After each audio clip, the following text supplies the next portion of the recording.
Greetings, Saints. The Most High, Rod Thomas here, and I want to thank you for taking the time out of your busy schedule to fellowship with me here today on this installment of the Messianic Torah Observer. As always, it is my hope, trust, and prayer that this installment of the Messianic Torah Observer finds you, your families, and fellowships well and blessed. Well, today's discussion is entitled The Oracles of God. And it's a messianic discussion of Romans chapter 3, verses 1 and 2. This will be a continuation of our long-running Paul and Hebrew Roots series.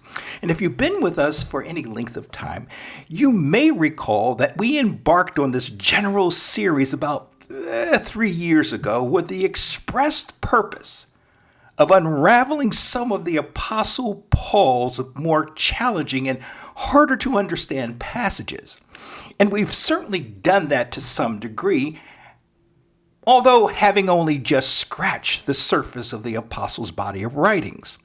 We still have a long ways to go in our foray into the writings and teachings of Yeshua's apostle to the Gentiles. And I would also mention that throughout the course of our study of Paul's letters, we invariably touch upon a great many Torah-related subjects that enhance our understanding of Yah's words as it applies to the true faith once delivered to the first century saints. Praise Yah. Now, in our last installment of this overall series, which was entitled Paul on Physical Circumcision, a question of one's Jewishness, part 4, we essentially ended our examination of Romans chapter 2. So for this installment, we will begin a rather detailed examination of Romans chapter 3. And our focus verses will be 1 and 2.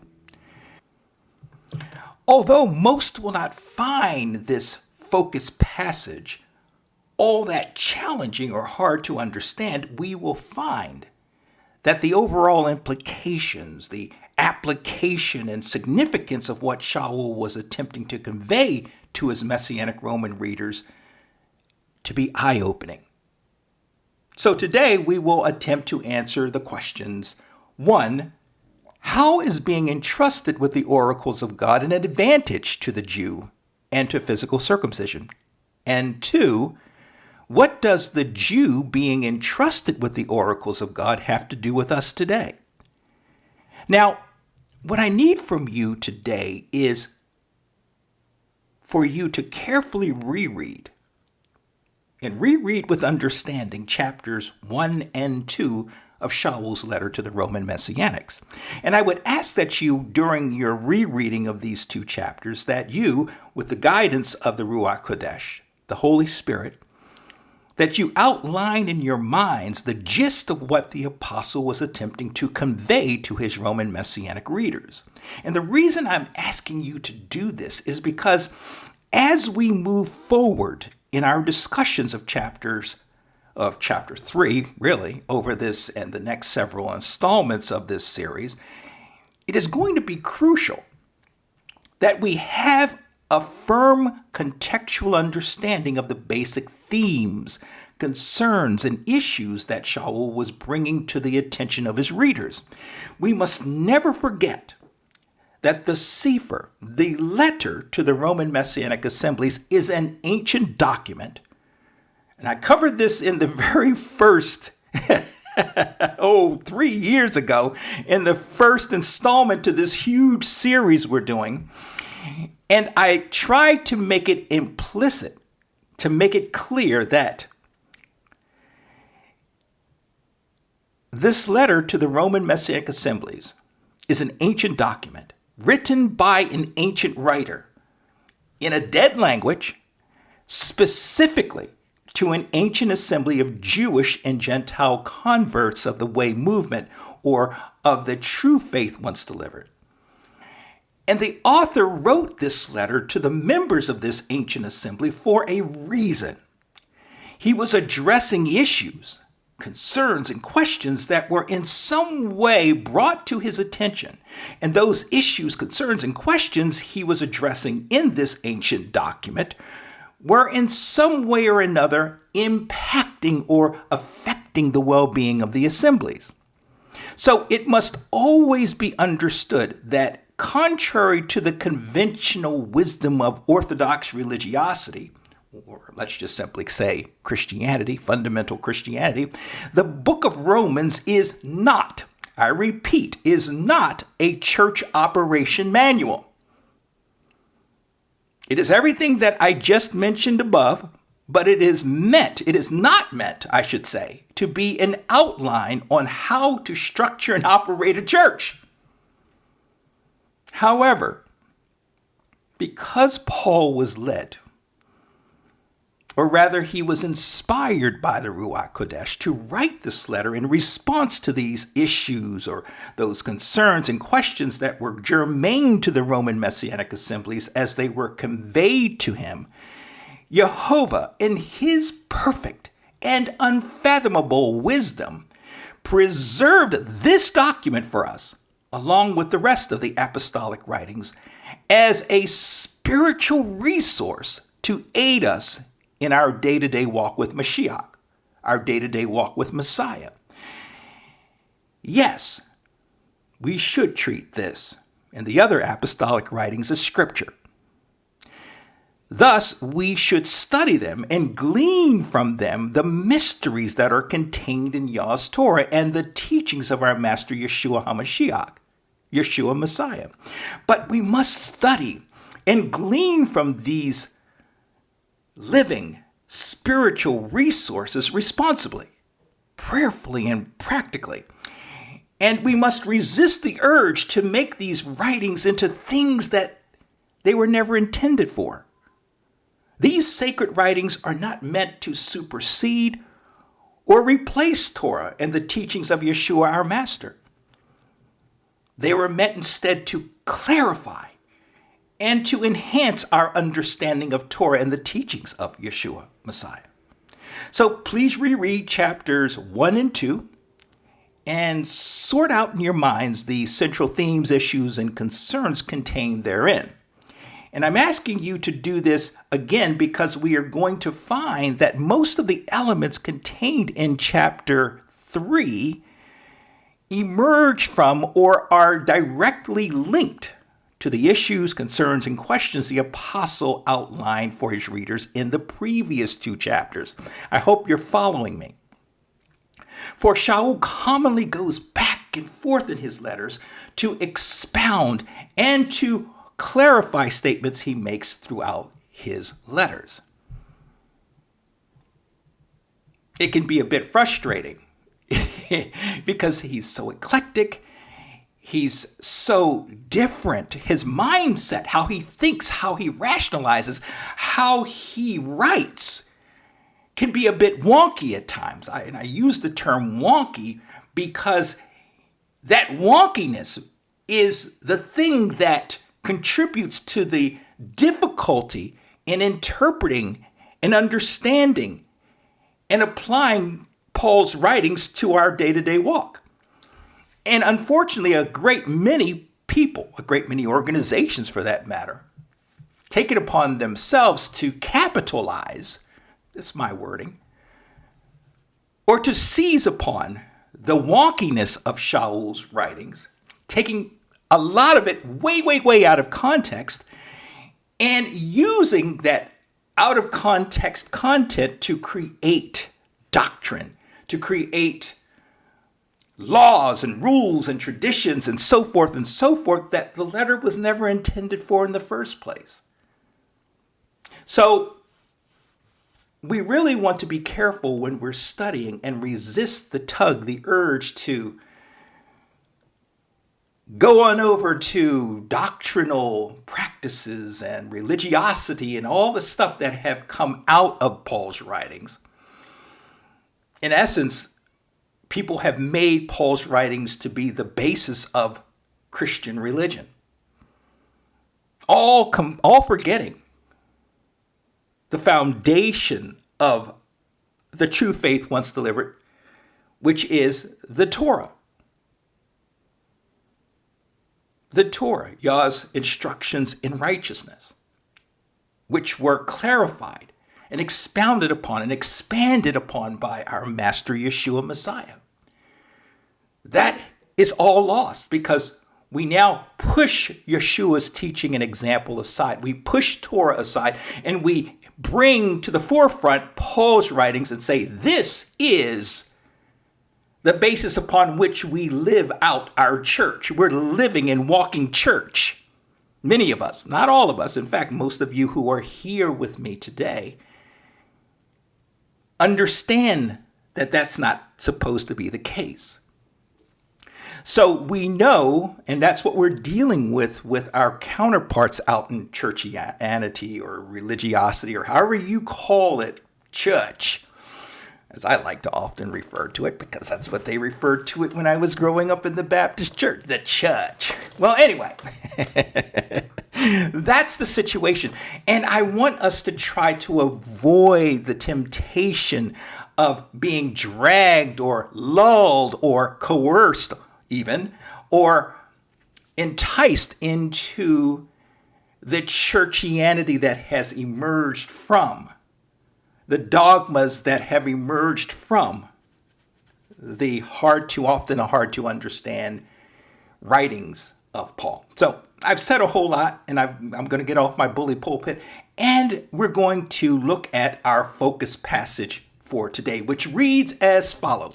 Romans chapter 3, verses 1 and 2, and the English Standard Version reads, "Then what advantage has the Jew?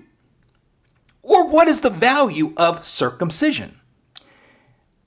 Much in every way. To begin with, the Jews were entrusted with the oracles of God." Now, let's break this passage down to get a better sense of what the apostle is saying here. Verse 1, what advantage has the Jew, or what is the benefit of circumcision? Shaul, the brilliant Pharisee-trained Torah scholar that he was, anticipated the objections he was likely to receive from his Roman Messianic readers regarding anything having to do with the Jew and circumcision. For Shaul had just concluded, as Messianic teacher and commentator Tim Hegg describes, quote, leveling the spiritual playing field, end quote, that existed between the Jew and Gentile of his day. And that leveled spiritual playing field, so to speak, was that both the Jews and Gentiles walk, in Hebrew walk is halakha. The Jews and Gentiles' halakha was to be founded upon an elect's faith. So if everything in a believer's life was faith dependent or faith founded, then it would stand to reason that the Jew no longer held any advantage over the Gentile. For Shaul just finished showing everyone that the Jew and Gentile were on equal spiritual footing, such that both were now covenant members by faith. And this was all established in the diatribe contained in chapter 2 of Romans. We just went over that in the last several installments to this overall Paul and Hebrew Roots series. Shaul leveled the playing field, the spiritual playing field that existed at the time between the Jew and the Greek, or the Jew and the Gentile.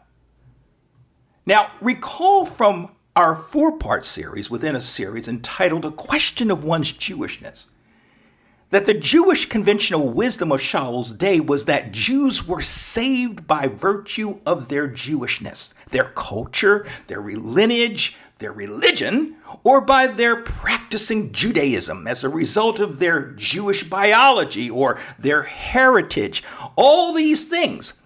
And the Judaizers who were making their way around the assemblies of Messiah at that time, well, they were promoting ritual circumcision for the newly converted Gentiles for what? for purposes of making them into the Gentiles, making the Gentiles, the newly converted Gentiles, into proselytes, which would then afford them admission into the body of Messiah.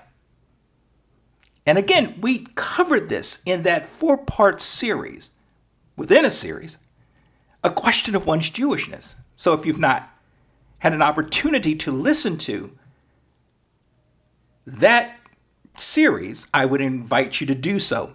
It's going to require you to carve out a few hours of your time in your day, but if you are so led to do so, I would highly encourage you to.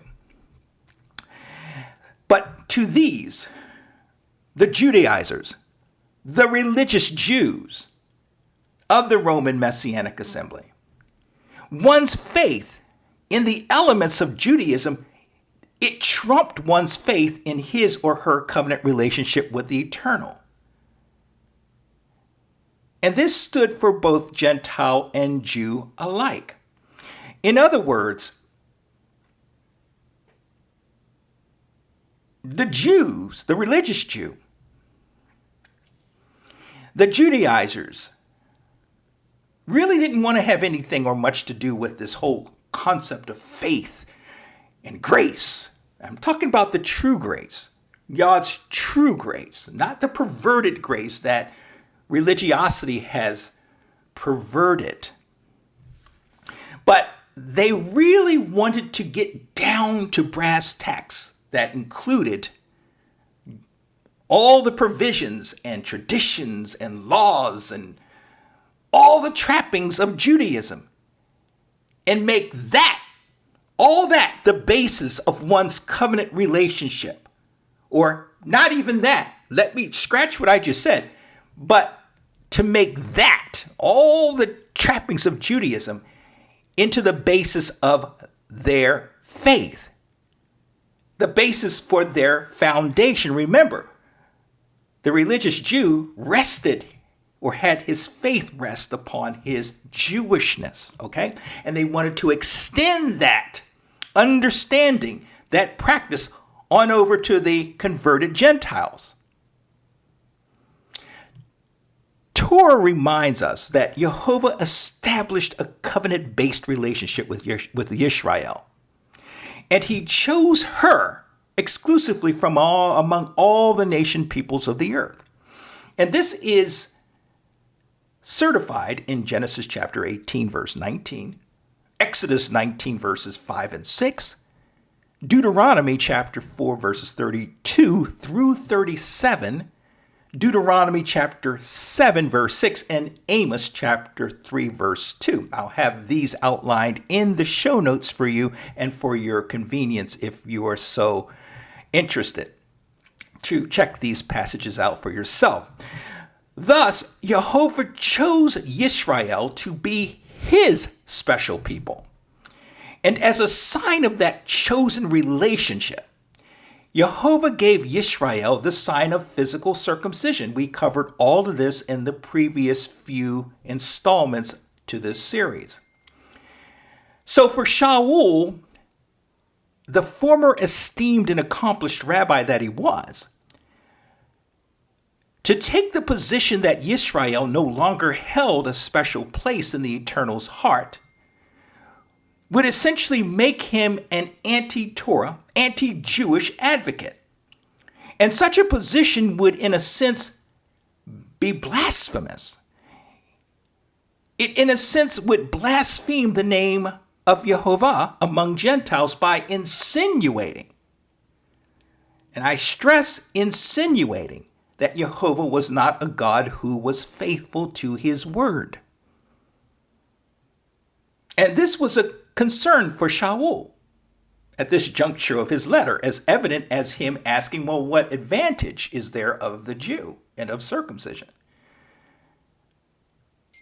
And he felt forced to address this issue, the continued advantage of the Jew in Jehovah's faithfulness despite the Jew's unfaithfulness.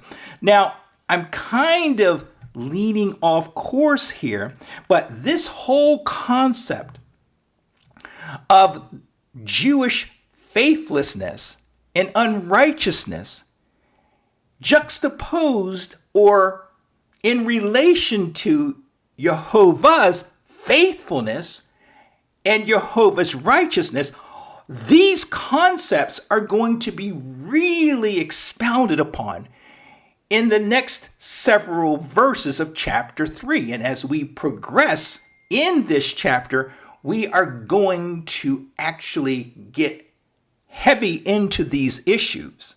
And it's going to be a little tough ride. It's going to be a tough ride to say the least, because it gets into a lot of issues.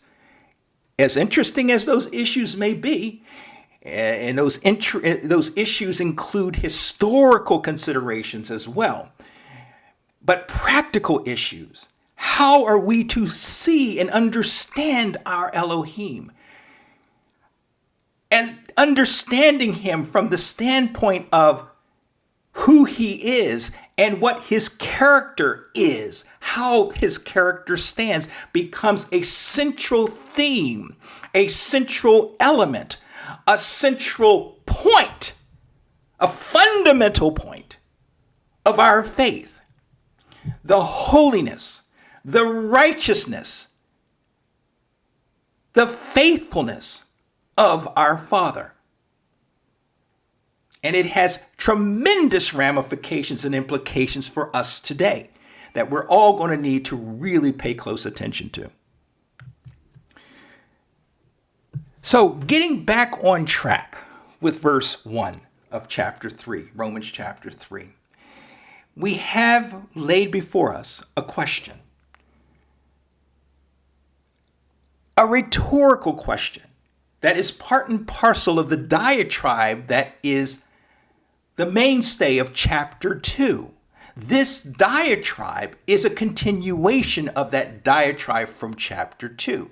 And so Shaul proceeds to ask in a rhetorical manner his Messianic readers, what advantage or what prerogative or what superiority has the Jew, given all that I laid out earlier in this letter about the religious Jew?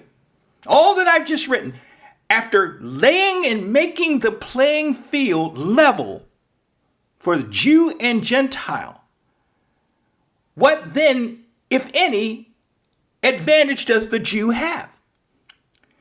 Advantage or value or superiority,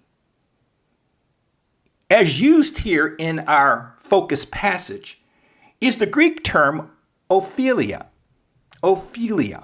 which corresponds to the verb or the Greek verb ophelio, which means to assign value or benefit to something. And one way the English Standard Version commentary suggests we look at this is to ask the question, is there any value for salvation as it relates to the Jew and circumcision? Is there any value for salvation as it relates to the Jew and circumcision? Well, contextually, I see this question or the commentary's point as a poor one, especially after the apostles' previous diatribe of the religious Jew in chapter 2. It doesn't seem to fit in the context of what we've been studying over the last several installments. We're not necessarily talking about salvation here, but I guess it is one way of kind of framing this question about the value of the Jew. What value does he serve? At least from an Orthodox fundamental perspective. It's not something I would necessarily throw out. This whole factoring in what value or does the Jew bring to the whole question of salvation? I get that. And maybe it's something to consider off to the side, but contextually, I don't see how that fits. But let's just continue on. Deuteronomy chapter 7, verse 7 reveals that the Hebrews were the fewest of all peoples. Yet Jehovah loved them. Jehovah chose them. Jehovah separated her, Israel, out from all the other nation peoples of the world. For what purpose? To be a special possession unto himself. In so doing, Jehovah entrusted his oracles. He entrusted his words to her, to Israel. No other nation peoples have Jehovah done this with. And this is certified in Psalm chapter 147, verses 19 and 20. Now, understanding this whole third chapter of Romans requires that we look back to chapter 2, as I previously stated, where Shaul provides his readers a sort of dissertation on the wrath of Jehovah that is to be poured out on sinful man.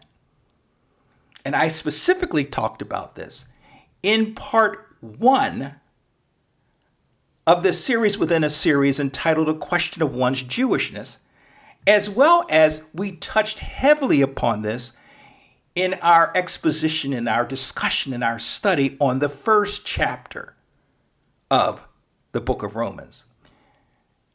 And this applies, this concept, this understanding of the wrath and judgment that is to come upon humanity from Jehovah, applied to both Jew and Gentile alike. So with this backdrop in place, the apostle continues along in his diatribe by asking the rhetorical question, well, what better are we Jews for all our advantages? And so he answers in verse 2, well, much every way, chiefly because, or rather, first of all, unto them he means the Jews, the Hebrews, unto them were committed the oracles of Jehovah. Shaul's response to his own rhetorical question from verse 1 must be understood from a much larger spiritual perspective, a much larger and robust contextual perspective than what is wrote or written and how it is written. In other words, there's more there than meets the eye when you take everything in its proper context. His assertion, Shaul's assertion, that the Jew and circumcision has advantage in every respect cannot be understood from just a raw perspective, a rote perspective, especially after having spent the better part of the previous chapter laying out before his readers the case that the Jew is equal to every other human being on the planet. For as Shaul sees it, and by extension we all should see it, all have sinned, and all have fallen short of the glory of Jehovah. Romans chapter 3, verse 23, which means that all, Jew and Gentile alike, are subject to Jehovah's wrath and punishment. And we know that the only escape from that wrath and judgment to come upon humanity, upon Yah's human creation, is by way of establishing and walking in a faithful, obedient covenant relationship with Jehovah. Of this escape, the apostle wrote, and this is found in chapter 8 of Romans, verses 1 and 2, and this will be the Aramaic English New Testament rendering. There is therefore no condemnation to them who in Yeshua, the Mashiach, walk not after the flesh. For the Torah of the Spirit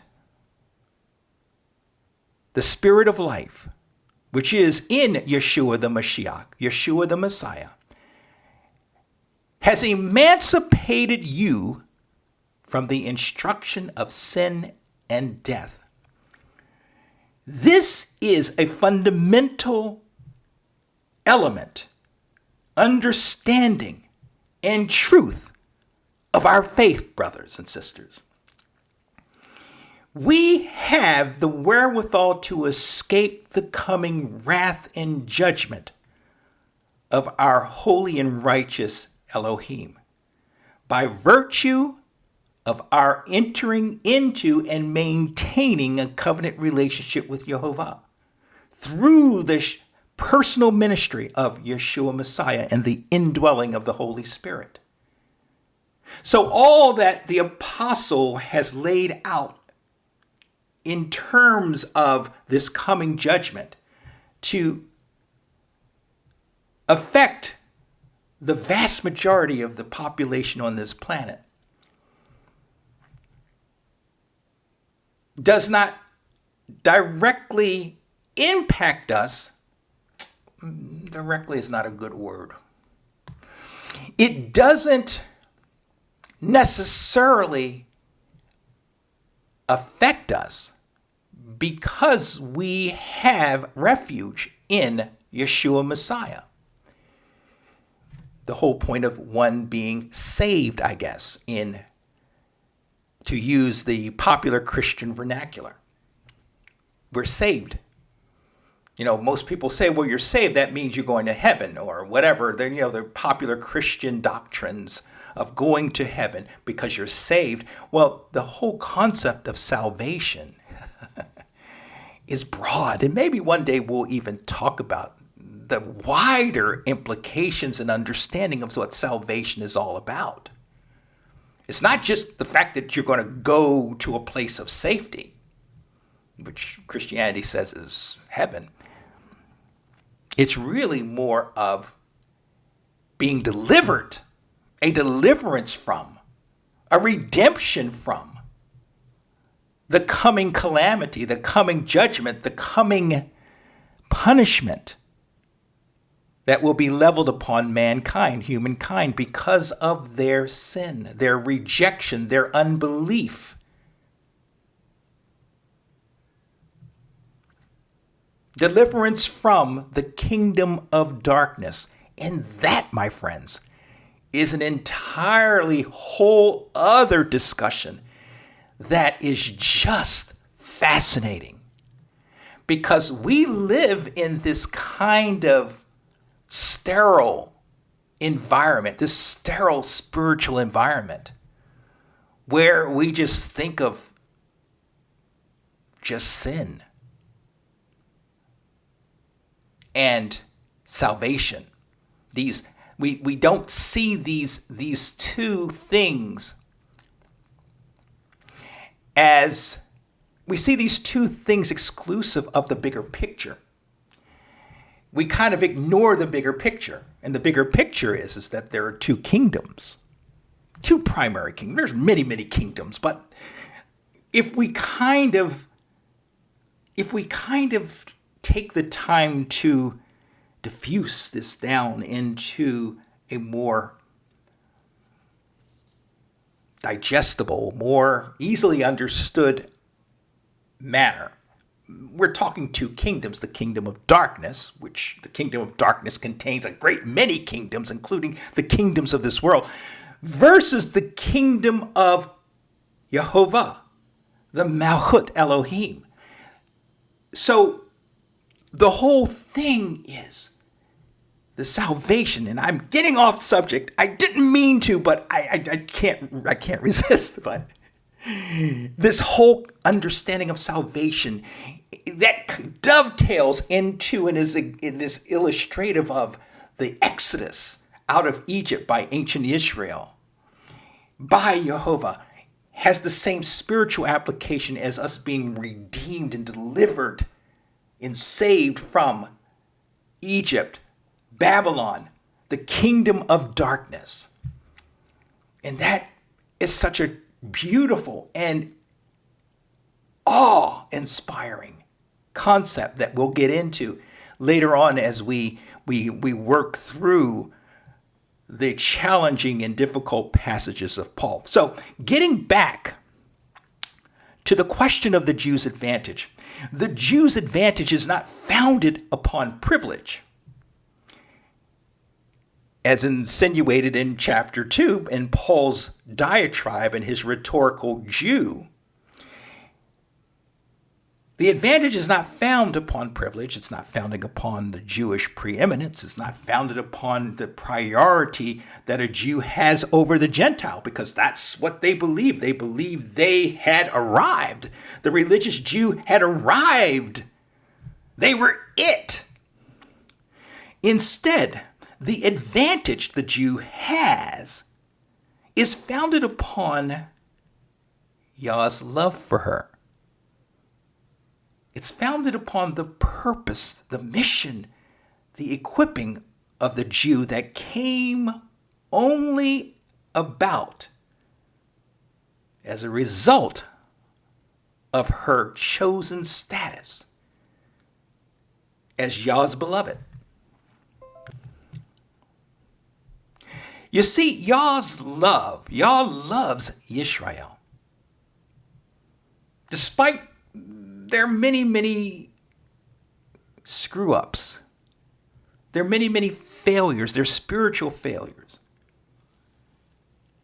their backsliding, their sinful ways, their breaking covenant.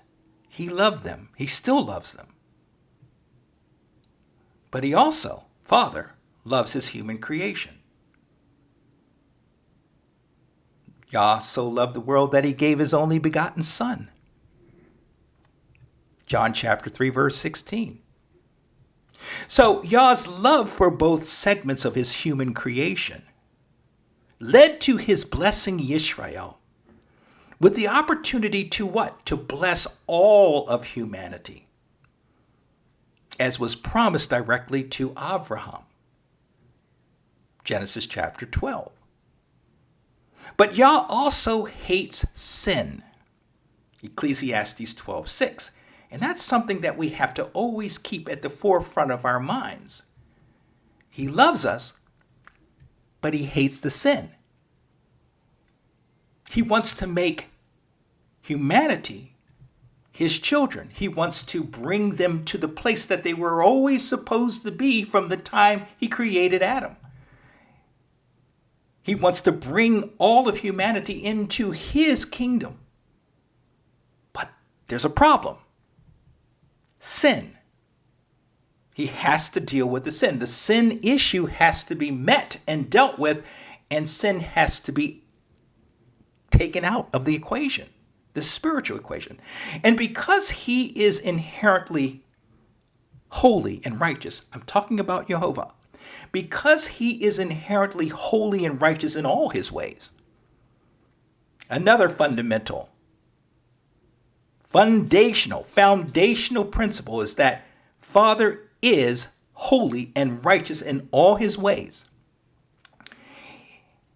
Because of these traits, these primary foundational character traits of our Creator, well, he is compelled to judge and rightly address the sin of every soul who has ever lived on this planet, whether they be Jew or Gentile. Again, for all have sinned and fallen short of the glory of Elohim.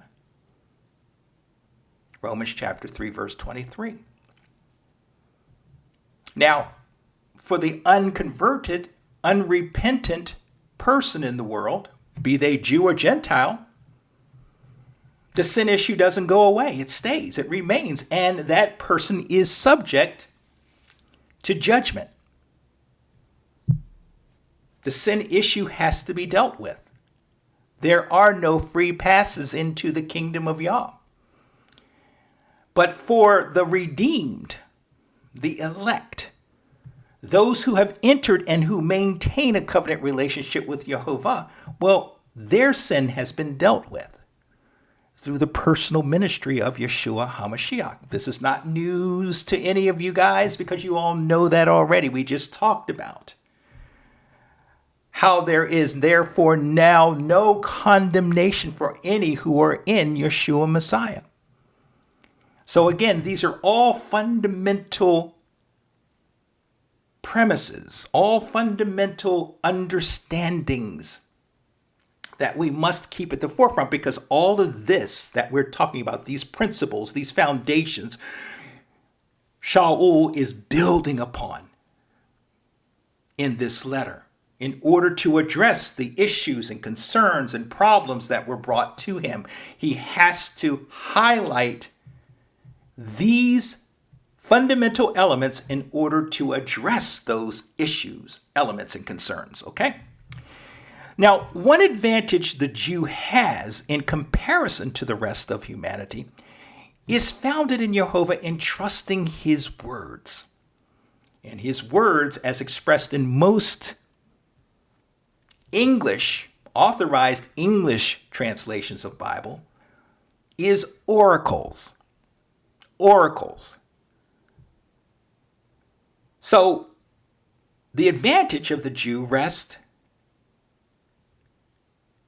in Jehovah entrusting his oracles to his beloved Yisrael. And so it stands to safely reason that these oracles include Torah. Us being in the Messianic community, the Hebrew roots community, well, that would be the first thing we would think about, that we're talking about the Torah. And that would be correct. But there's more. But wait, there's more. The Torah and the various covenant promises made to Yisrael, made to humanity through Abraham, and executed and facilitated by the personal ministry of Yeshua Messiah.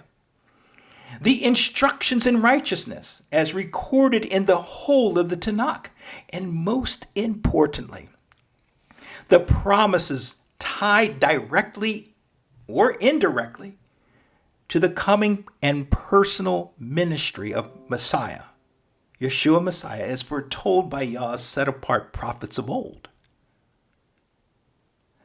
All these were entrusted to the safekeeping of the Hebrew nation and peoples. Consequently, when we look a little deeper into what that entrusting really entailed, the entrusting of those oracles, what it really entailed, we not only better understand the sacred spiritual mantle. I love that concept of the spiritual mantle, this entrusting of the oracles of Yah to Yisrael, to the Jew, was a mantle. It was a spiritual mantle. It wasn't just, and we'll get into that. I'm getting ready to get off course. But this spiritual mantle that Yah placed over his people within the framework of his great plan of salvation, restoration, and redemption, we also better understand from that what Jehovah expects of us today as his elect. And despite their many failures, their unbelief, their faithlessness, their sin, Yisrael has been successful in preserving Yah's oracles for the benefit and ultimate salvation of any who would be Jehovah's child. Tim Haig, commentator, Messianic commentator and teacher, quotes from Cranfield's commentary on Romans, quote, the Gentiles, and I love this, this is beautiful. The Gentiles, quote, the Gentiles, when they attain to faith, can in a way only be their guest, their being the Jews' guest. So it must remain at this, that salvation comes from the Jews, end quote. Now, of course, Cranfield didn't come up with this whole concept of salvation comes from the Jews. That is a direct reference to the teaching and understanding that was put forth to us by our Master Yeshua Messiah. He told the Samaritan woman at the well, at Jacob's well, that you don't know what you're talking about in terms of worship of Jehovah. We know what we're talking about because salvation comes from the Jew. Now, much of the halakha, much of the walking out of our faith, which includes some Jewish traditions maybe, and the overall keeping of Yah's instructions in righteousness and so forth, well, these must be attributed fully in Yah's faithfulness, and in part to Yisrael's being the trustee of Yah's oracles for hundreds and hundreds, if not thousands of years. So it wasn't just the entrusting of the words of Elohim to the Hebrew nation that serves, or that should serve, as a manifest advantage of the Jew, but also the example the Jew provided us in terms of their successes and failures in walking out, in their living out those lively, sacred oracles of our Heavenly Father. Praise Yah. We have contained in our Bibles the example of what to do and what not to do. It's not just the fact that we have Torah, we have the prophets, we have the writings, and we have the Gospels and the apostolic writings that give us instructions in righteousness, that reveal that which Yah gave to his beloved Israel as a revelation of who he is and what he's about and what he expects of his people. But it then translates into the whole living aspect, the halakha, the proper halakha. I'm not talking about takanot. I'm not talking about tradition, oral law walking out. We can have a big discussion about that at some other time. But I'm talking about biblical halakha.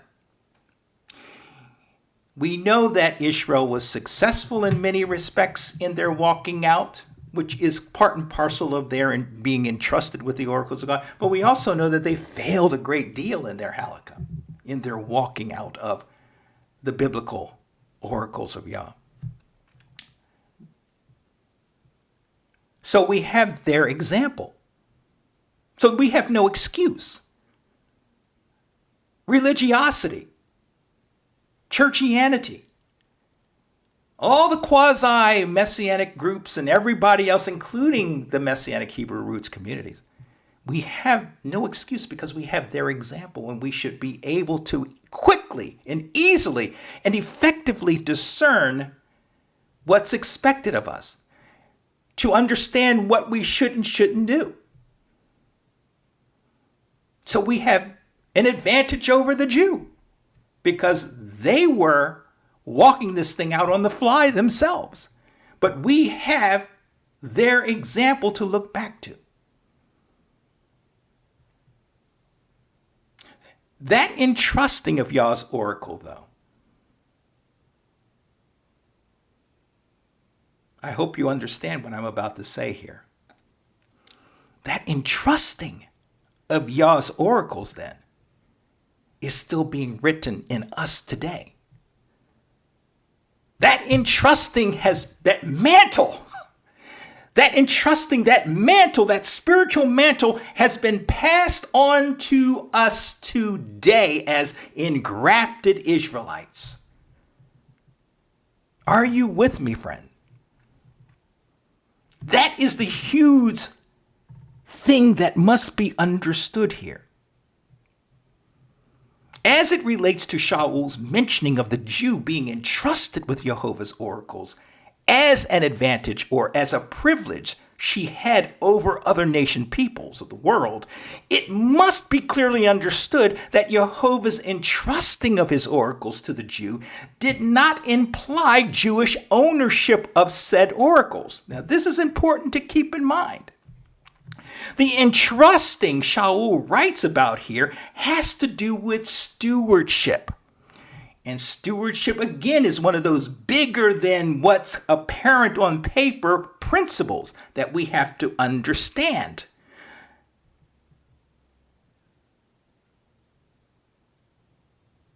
This entrusting Shaul writes about here has to do with stewardship and the inherent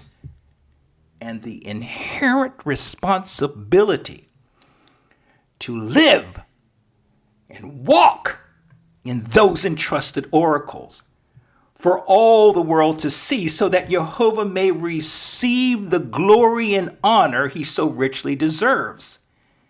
Not just holding on to it, not just being custodians of it, but the living out of it, the walking in it, the halakha that is involved therein. Thus, within this entrusting of Yah's oracles to Yisrael, she would ideally become what? A light to the world. And this light bearer mantle, because I'm liking this whole concept of this mantle, this light bearer mantle that Yisrael was tasked with becoming would later be emphasized and passed on by Yehoshua to his disciples and by extension to us.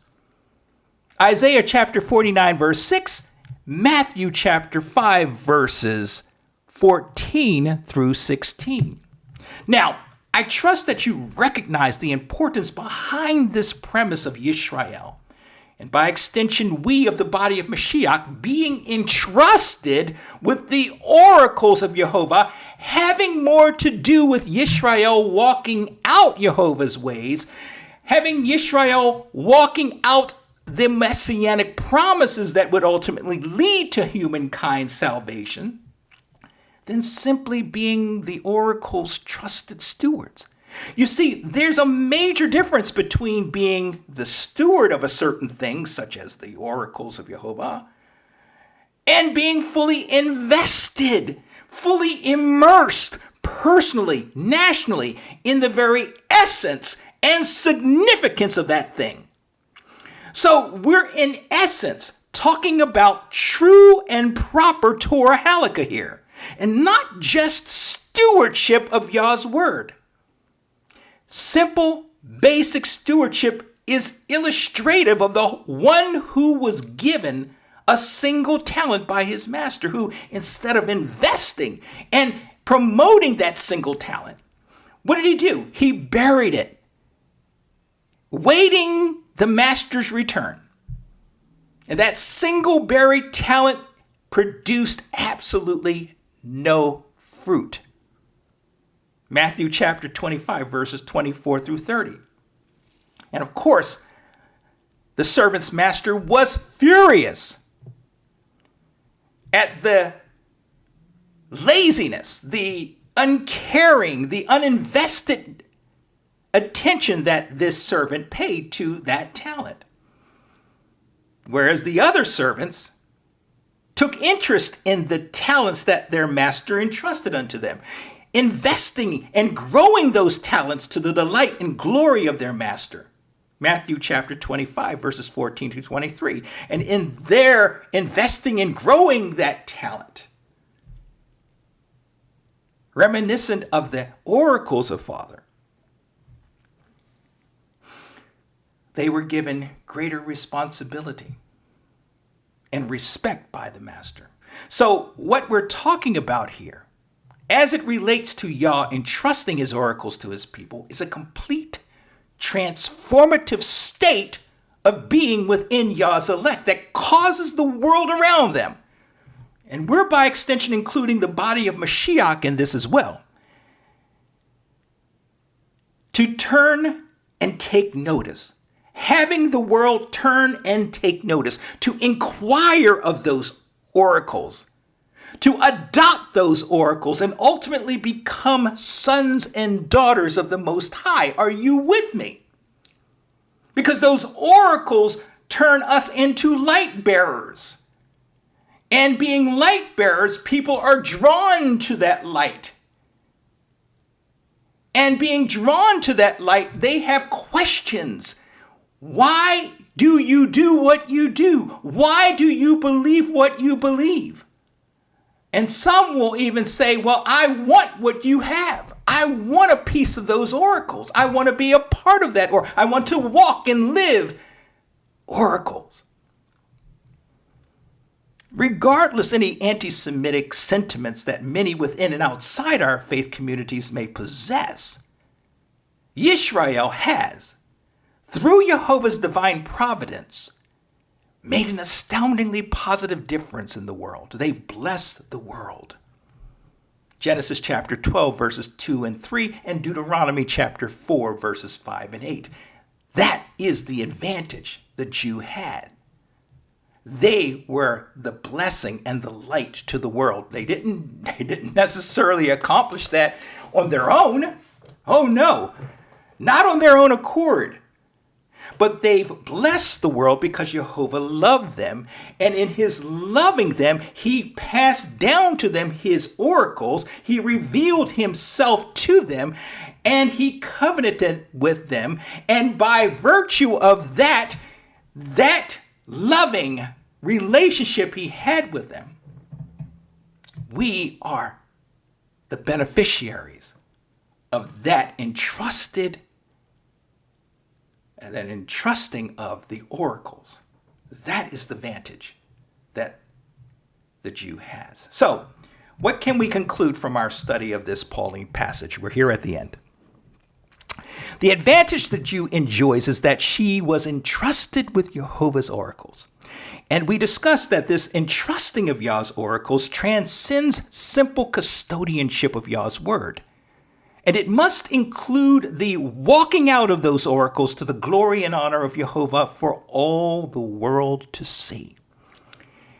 And there are other less tangible advantages the Jew enjoys that center around the nation's unique experiences and relationship with Jehovah, Yisrael's history, culture, traditions. And we'll get into that later on in our discussions further along down the line. But for now, the focus was the oracles of God. In sum, Yisrael's advantage is that of being not just oracle stewards, but what came out of their being oracle stewards, being entrusted with the oracles. It's the resultant light to the world that came. They became light bearers. And as it relates to us today as Yah's elect, we too have been entrusted with the oracles of God. And like our wayward Jewish cousins, that entrusting transcends just a simple custodial relationship with Yah's word. That entrusting involves a walking out of those oracles as our master modeled for us and taught us. Thus, in our having been entrusted with the oracles of God, we by default become a light to the world.